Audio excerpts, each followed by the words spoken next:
Well, as we mentioned last week on this show, Penny Wong, Australia's foreign minister, has decided to recommence the funding of UNRWA, the widely discredited United Nations Relief and Works Agency. Writing in the Spectator Australia this week, David Adler from the Australian Jewish Association says that giving money to UNRWA is a serious betrayal of Australian Jews. He says that Labor is actively undermining Israel's strategy and that Labor is, quote, indirectly funding murderers, kidnappers and rapists. And that, quote, it is not an exaggeration to say that funding UNRWA is a policy dripping with blood, and Wong has her hands all over it, end of quote. So too, by extension, to the Teals, who only a few days earlier had all signed, here it is, yes, this bit of paper, signed the bit of paper, the disgraceful letter. Everyone's favourite Teal, Allegra Spender, there she is, that's her signature right here. You've got Kate Cheney from Perth, she signed it. Monique Ryan, Zali Stegel, Zoe Daniels, Sophie Scamps, Kylie Tink. Yes, here they all are, the hands that signed this bit of paper. What a joke. Supposedly compassionate and caring women, all sitting on the crossbenches. Here it is, there are all the signatures, representing some of the wokest electorates in Australia, urging your tax dollars to be handed over by the millions to UNRWA, an organisation with proven links to Hamas and the perpetrators of the rapes, murders and defiling of women and children and the barbaric atrocities of October 7th. Indeed, this week it was revealed by former UNRWA official Ahmed Huerat that terrorist boss, the terrorist boss of Hamas, Ismail Haniyeh, one of the masterminds behind October 7th, once worked as a teacher for UNRWA. Take that in. Yes, one of the masterminds behind October 7th once worked as a teacher for UNRWA, according to this report. And he is now a multi-billionaire terrorist living in luxury in Qatar. Further proof that, in my opinion, Labor and the Teals, by signing this letter, are no friends of Israel. But don't take my word for it. Let's ask another crossbencher. Baroness Ruth Deach is a crossbench life peer who sits in the House of Lords at Westminster. She is a renowned academic, lawyer and bioethicist. She was the former principal of St Anne's College in Oxford. She chaired the Human Fertilisation Embryology Authority.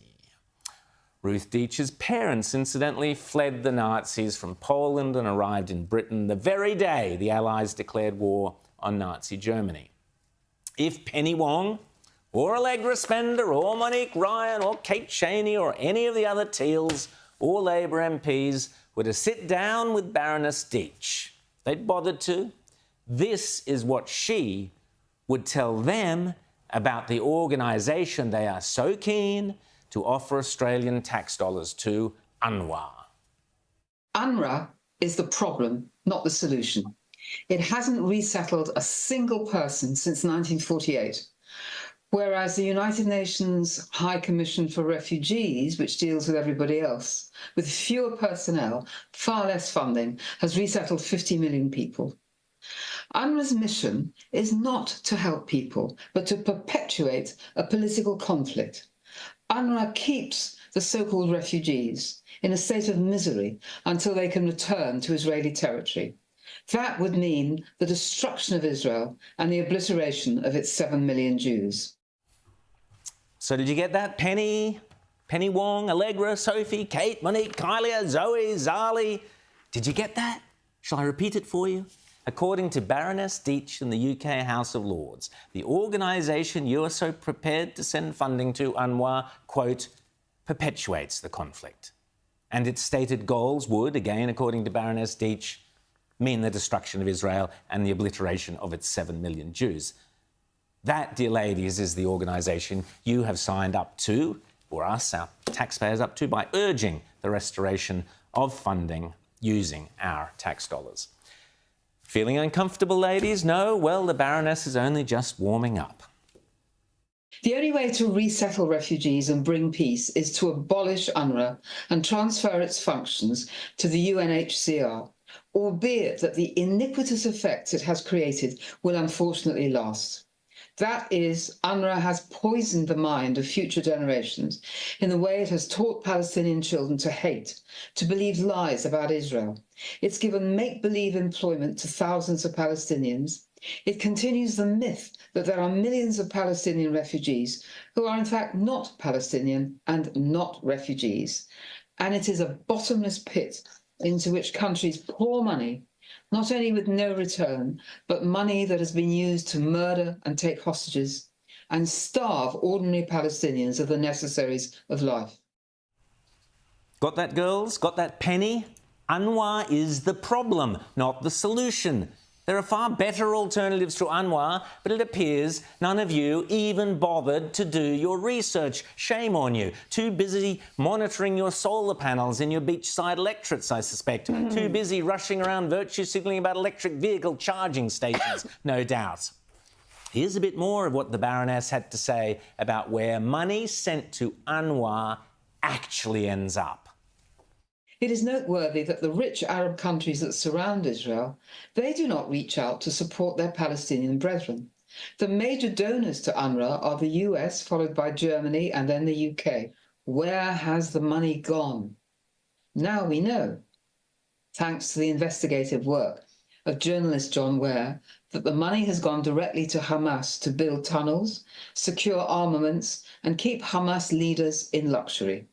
The ordinary poverty-stricken Palestinian has seen none of it, and the states who give money are curiously reluctant to follow through, to see where their dollars are going. UNRWA has no financial control, no audit. It has mismanagement, sexual misconduct and nepotism. Its construction works are a protectionist racket.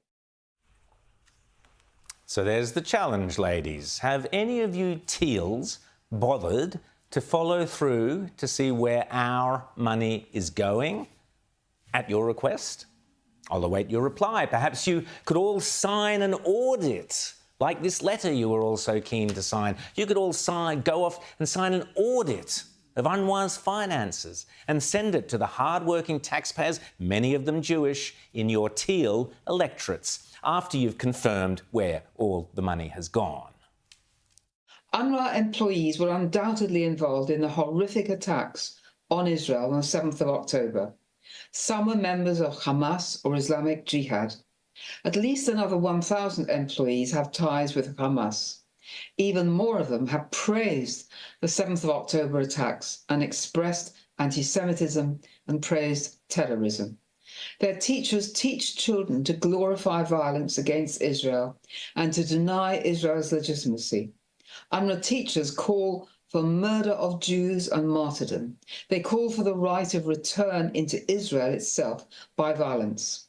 All this has been known for years and nothing has been done. It is the continued existence of UNRWA that fuels terrorism, twists the mind of future generations and perpetuates the refugee illusion rather than putting an end to it. The remains of UNRWA should be folded into the United Nations High Commissioner for Refugees. This latter body serves all other refugees with a budget of about $9 million. The end of UNRWA would be the beginning of peace. Hallelujah. I have been warning about UNRWA, myself and others, on this show for years. And in the Spectator Australia, we were the first mainstream media to demand Australia stop funding this mob. So don't say you didn't know.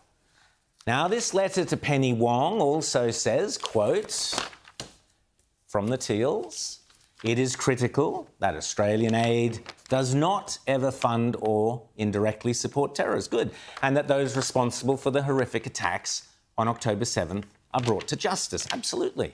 It then goes on, a letter, about recognising the need to balance two legitimate concerns, ensuring our aid does not support terrorism while supporting Palestinian civilians in a dire humanitarian situation. They also say, the Teals, They believe that it is critical that either an alternative pathway is found to deliver urgent aid or that the government provides immediate clear directions as to what actions UNRWA can feasibly take in order that funding can be restored, etc. Fine words, but they don't mean anything, because the restoration of funding to UNRWA by Penny Wong has now taken place. It took place almost immediately after this letter, after you all signed this letter, without the problems being solved.